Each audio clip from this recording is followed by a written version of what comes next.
Good evening, Internet. I'm Michael, and I'm back for another video review for Borderlands, a game hot off the presses. Well, not really, but I finally finished it and wanted to give it a go.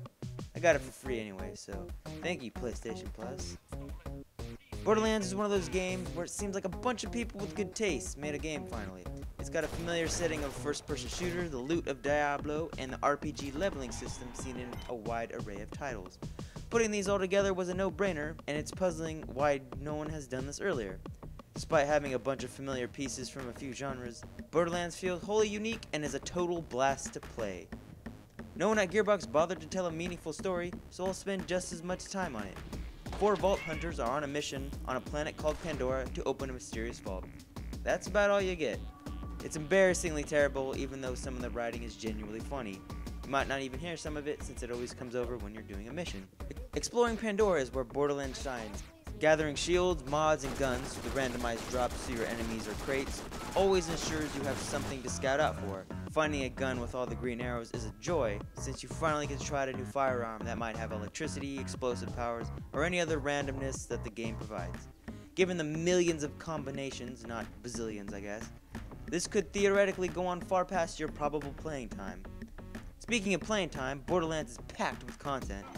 Even without all the many DLC packs that subsequently came after the game's launch, the campaign and side missions will keep you busy for more than a dozen hours. The true meat comes in the form of co-op and New Game Plus. Co-op almost turns Borderlands into a new game, since the game gets significantly more difficult and opens up dynamics within the combat scenarios.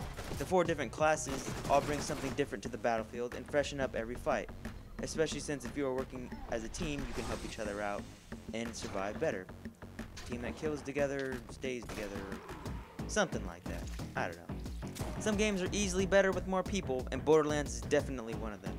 It's almost hard to think of a co-op experience that can match it or even touch it. It's a good co-op game for you and your bros. There are just a few middling issues that hold the game back from being amazing.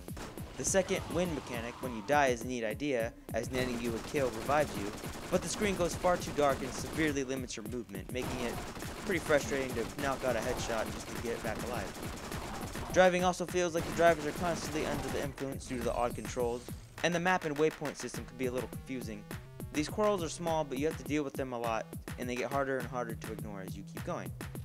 It's just a good thing that Borderlands has the art style it has, because if it was realistic, it would be beyond the most boring brown game I have ever seen. The cel-shaded art style lends this game a unique look and lets the game stand out even more from the crowd. Yes, it's brown as hell, but at least it's a different shade of brown that we don't usually see. Even though I'm severely late to the party, Borderlands is still worth recommending. The RPG, MMO, and first-person shooter genres rarely meld this smoothly, making Borderlands a worthy treat for people with differing tastes. I gave Borderlands an 8.5 out of 10. I think it's still a great game, and good thing I got the sequel out right now, because I can go pick that up whenever. Even though I probably won't even pick it up till the Game of the Year edition comes out, because I played a shit ton of Borderlands.